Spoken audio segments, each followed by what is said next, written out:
phone there, what you can do is actually I've actually got the app on my phone. I'm testing it. I'm one of the beta testers.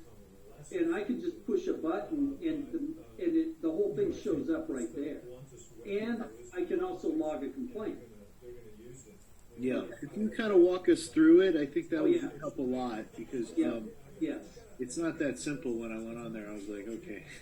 No, but and again, we're making it really simple, especially for the phone app version of it.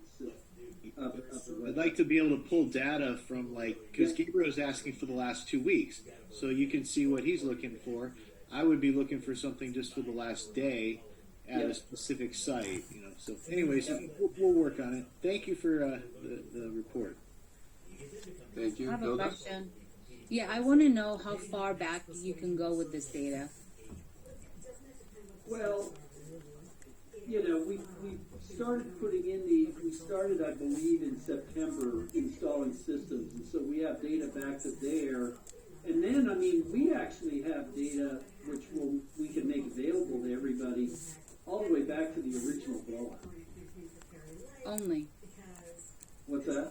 Only, not prior to that. No.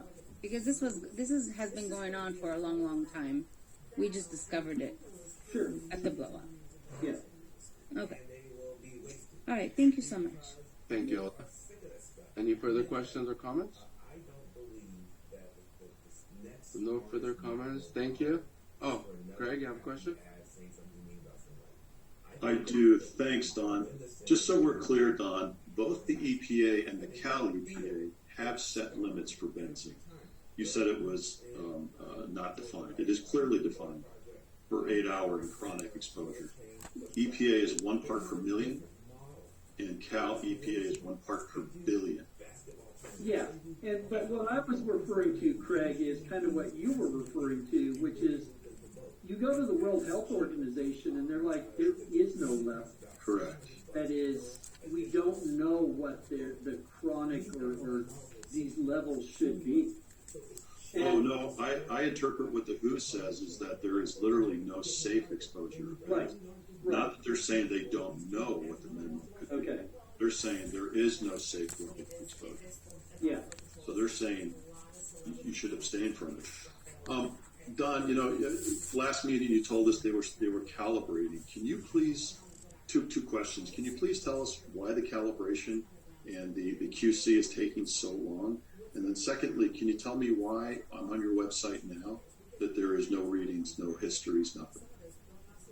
The reason we can't release the data, it's collecting data, okay? And once it's a pretty intricate process to do these calibration checks. And the Air District is very, very, very structured on this protocol. So once we get the final calibration, because we moved it, it was installed last week at its final place. And once the vendor, it's a Taiwanese company, they're over here doing the final calibrations, then we release all the data. It's all available at that point. But we really, the way the EPA and South Coast says this is, they don't want you to anytime you move a system, you have to do a complete recalibration. And these things are just incredibly sophisticated technology. Okay. So, but they haven't been, are they going to be, the two that are up now, are they going to be moved again? No. Okay. So, Don, this is one of the biggest fears the community had, was that there would be a gatekeeper. The AQMD would be a gatekeeper. So if you ever get that sense that they're gatekeeping data, we need to know about that. And I'm a big fan of you hosting weekly or bi-weekly meetings to help walk us through the data and a portal so we can download the data and look at it ourselves. There's a lot of really bright people in the community that would devour this data. And we're completely set up ready to do that. And even the data that's been collected, let's just say there is an issue with some kind of a calibration thing, we'll ultimately release all data. We'll notate, what went on. Okay. But we're running the data, and Okay. you guys get it. All right. So if you could give us the historical, Don, I think that would go a long way in credibility. Okay. Thank you. Yeah. Yeah. Big fan of web meetings where we can spend 20, 30 minutes talking about the data. They are awesome. And again, with the technologies we're using, we'll see really, I hate to, really interesting thing. I'm talking as a student scientist, not as a community member, but, we're working with such really cutting edge technologies that we're seeing this when we've installed similar systems in other parts of the world.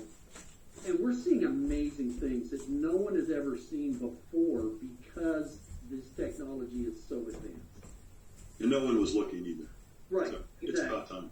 Yeah. Thank you. So it's a really great piece of equipment to have around, especially if you live near Aliso Canyon. Thank you, Dr. Bright. Yes, I have a question for you, maybe two. What is the purpose of this data you are gathering?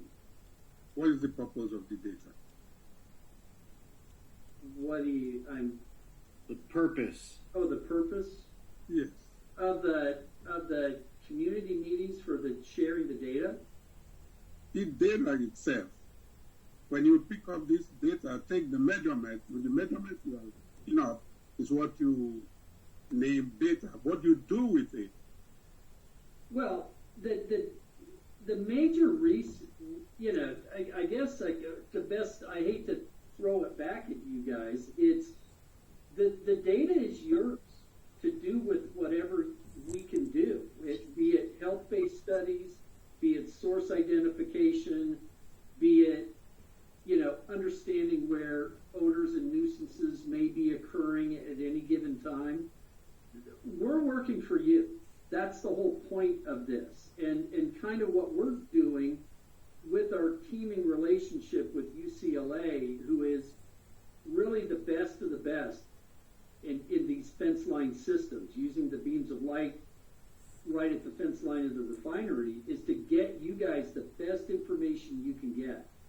And what we're really trying to do with these systems is get either, it's kind of an all of the above. We want to get the lowest possible detection limits we possibly can get for these harmful gases, and we want the quickest response time.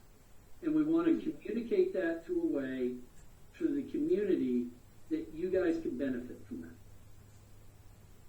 Okay, the second question would be, if we do not know if the impact of excessive either injection or taken in any way, what are we doing? What are we doing? We don't know if it is harmful. We don't know if it is not harmful. We just know nothing.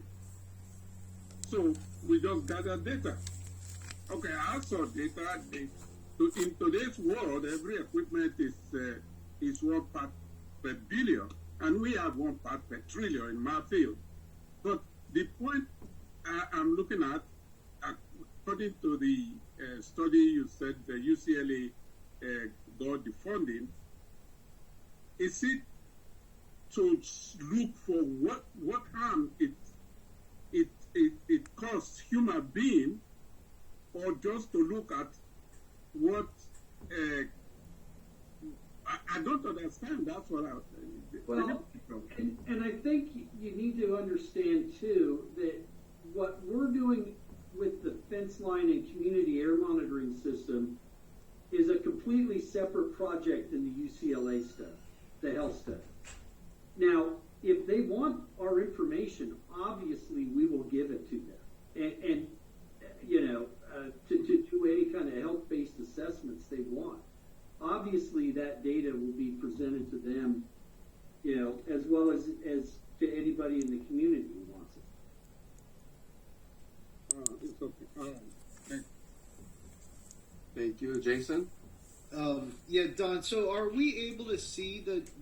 Because I was trying to look and see. It looks like it's just instantaneous